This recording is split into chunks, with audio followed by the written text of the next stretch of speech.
வாங்க நம்ம இன்ஸ்டன்ட் முறுக்கு எப்படி செய்யுதுன்னு பார்க்கலாம்.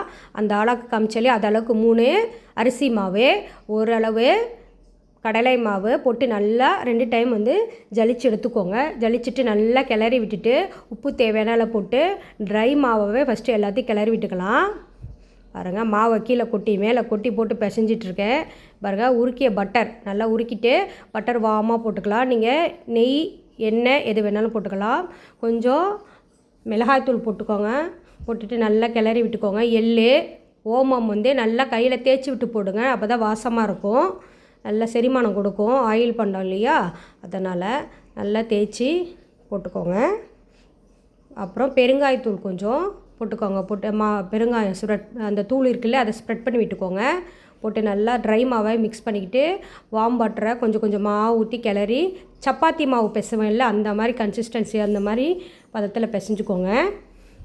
தண்ணி ரொம்ப சேர்த்துறாதீங்க, லைட்டாக தெளித்து சேர்த்துக்கோங்க. நல்லா பிசைஞ்சு வச்சுக்கோங்க. கை வச்சு அழுத்தும் போது நமக்கு அந்த மாவுக்குள்ளே பாருங்கள் உள்ளே போகணும் விரல்.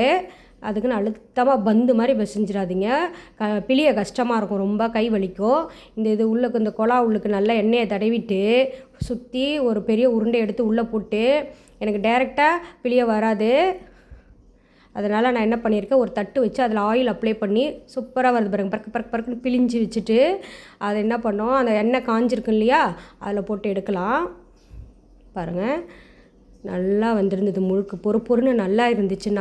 என் பசங்க நீங்களே செஞ்சு பார்த்துட்டு எப்படி இருக்குன்னு கமெண்ட்டில் சொல்லுங்கள். தேங்க்யூ.